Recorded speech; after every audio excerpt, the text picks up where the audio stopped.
Τρίτο ζήτημα το οποίο θεωρούμε σημαντικό και το οποίο πρέπει να πούμε σήμερα, για άλλη μια φορά, είναι οι αρχές και οι θέσεις που έχουμε όσον αφορά τη συμπεριφορά των μειονοτήτων. Εμείς πιστεύουμε ότι θα πρέπει οι μειονότητες με την συμπεριφορά τους να καθησυχάζουν τον πλειοψηφικό πληθυσμό της χώρας στην οποία ζουν, ότι δεν αποβλέπουν μέσα από την άσκηση των δικαιωμάτων τους στη διατάραξη της ειρήνης ή στην αλλαγή των υπαρχόντων πολιτικών συνόρων, πολύ δε περισσότερο όταν μιλάμε για τα Βαλκάνια και όταν ξέρουμε ότι τα τελευταία χρόνια ακριβώς επειδή στα Βαλκάνια κυριαρχούν οι εθνικοί μεγαλοδυτισμοί, οι μειονότητες μπορούν να χρησιμοποιηθούν κατά τον ΑΒ τρόπο.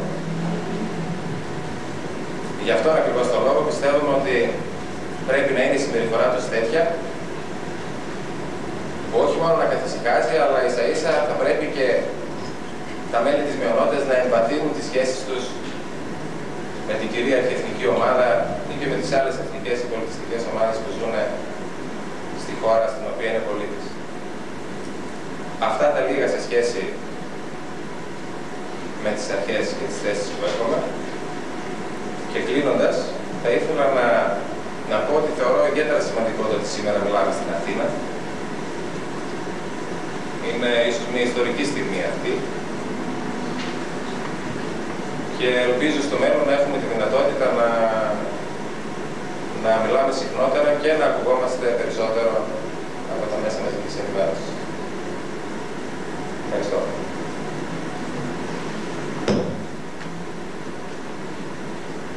Αν υπάρχουν καταρχήν ερωτήσεις. Συγγνώμη που ορισμένοι από το ακροατήριο είναι γνωστοί μας, όμως πολλοί δεν είναι και γι' αυτό δεν θα μπορούσα δηλαδή να γνωρίζω τα συγκεκριμένα στοιχεία τους. Οπότε κάποιος που θα θέλει να κάνει μια ερώτηση, ας λέει και από ποιος είναι αυτό και ποιο αν εκπροσωπεί κάποιο έντυπο.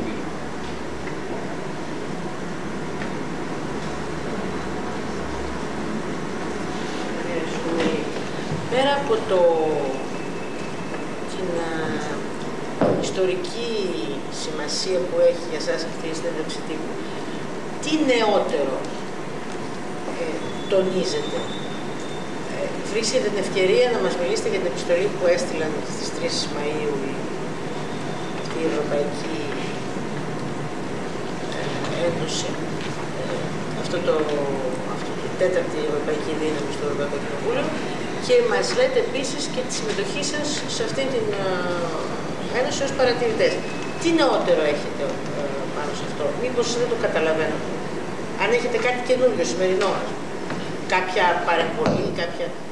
Ναι, πέρα από την επιστολή και τη συμμετοχή μας στις εργασίες, το νεότερο είναι ότι στις 3 Μαΐου υπήρξε η επιστολή έκκληση προς την ελληνική κυβέρνηση και στις 16 Μαΐου, το κείμενο το έχετε, κατατέθηκε η κοινοβουλευτική επερώτηση στο Ευρωκοινοβούλιο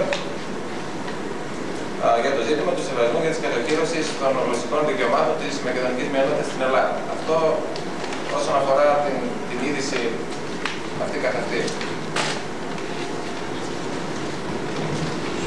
Θα ήθελα μια παραπάνω διευκρίνηση για το θέμα της εισαγωγής της γλώσσας. Πώς το βλέπετε δηλαδή ακριβώς, γιατί υπήρξε και μια συζήτηση στον τύπο, και αν υπάρχει κάποια συγκεκριμένη πρόταση από μέρους του Ράνι Τόξο για το πώς αυτή μπορεί να εισαχθεί και σε ποια βάση, δηλαδή στη δημόσια εκπαίδευση, σε παράλληλα σχολεία, σε ειδικά φροντιστήρια, περιοχές που μιλιέται αυτή, πώς. Ωραία, λοιπόν, πρέπει να πω ότι ως Ράνιο Τόξο δεν ζητάμε την ίδρυση ενός παράλληλου εκπαιδευτικού συστήματος και αυτό έχει να κάνει με μία από τις αρχές που ανέφερα προηγουμένως σε σχέση με τη συμπεριφορά των μειονοτήτων. Εμείς θεωρούμε σκόπιμο, χρήσιμο, ουσιαστικό και αποτελεσματικό η μακεδονική γλώσσα να εισαχθεί στο ελληνικό εκπαιδευτικό σύστημα, στην βασική και μέση εκπαίδευση, στις περιοχές εκείνες όπου εκείνη ομιλείται, με παράλληλη ίδρυση έδρας μακεδονικής γλώσσας σε πανεπιστημιακό επίπεδο. Αυτό δεν είναι τυχαίο. Θα μπορούσαμε να προτείνουμε την ίδρυση σχολείων ή να ζητήσουμε από την κυβέρνηση με βάση τις συνθήκες και συμβάσεις που έχει υπογράψει για το σεβασμό των μειονοτήτων ή των γλωσσικών δικαιωμάτων, να ζητήσουμε έναν διαφορετικό τρόπο. Επειδή όμως θεωρούμε μια τέτοια συμπεριφορά θα μπορούσε να προκαλέσει καχυποψία ή και φόβους στον πλειοψηφικό πληθυσμό στην Ελλάδα, γι' αυτό ακριβώς πιστεύουμε ότι η εισαγωγή στο ελληνικό εκπαιδευτικό σύστημα είναι η καλύτερη δυνατή λύση. Αυτό όσον αφορά τις τεχνικές λεπτομέρειες θα μπορούσαμε να το συζητήσουμε. Υπάρχουν άτομα μέσα στο κίνημα, μέσα στο κόμμα, τα οποία έχουν σπουδάσει και παιδαγωγική, γνωρίζουν και τις δύο γλώσσες. Αυτό είναι ζήτημα τεχνικής λεπτομέρειας. Νομίζω δεν θα υπάρξει κανένα πρόβλημα στο θέμα αυτό. Επίσης, ένας σημαντικός και ουσιαστικός λόγος είναι το θέμα της αποδοχής. Θεωρούμε, επειδή τα ζητήματα αυτά είναι ζητήματα ταμπού στην Ελλάδα, υπάρχει σχετική προκατάληψη και φοβία, ιδιαίτερα δε σε μειωνοτικές περιοχές.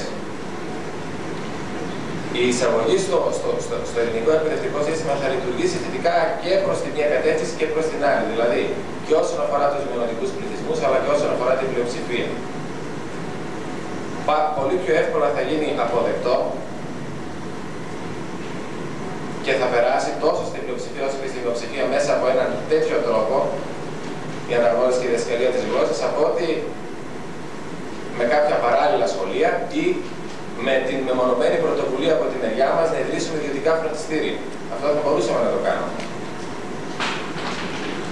Δεν το κάνουμε όμως γιατί, όπως είπα και προηγουμένως, είναι ζήτημα αποδοχής από όλη την ελληνική κοινωνία, τόσο το γλωσσικό όσο και το μειωνοτικό ζήτημα, και γι' αυτό επιλέγουμε και προτείνουμε αυτή τη λύση και με αυτόν τον τρόπο να λυθεί το ζήτημα το γλωσσικό.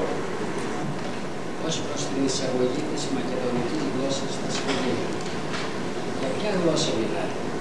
Για αυτή που μιλείτε αυτή τη στιγμή στα Σκόπια, για κάποια άλλη γλώσσα? Γιατί εγώ με τον Πέτρο που είμαστε από κοντινά χωριά δεν μπορούμε να συμμετέχουμε.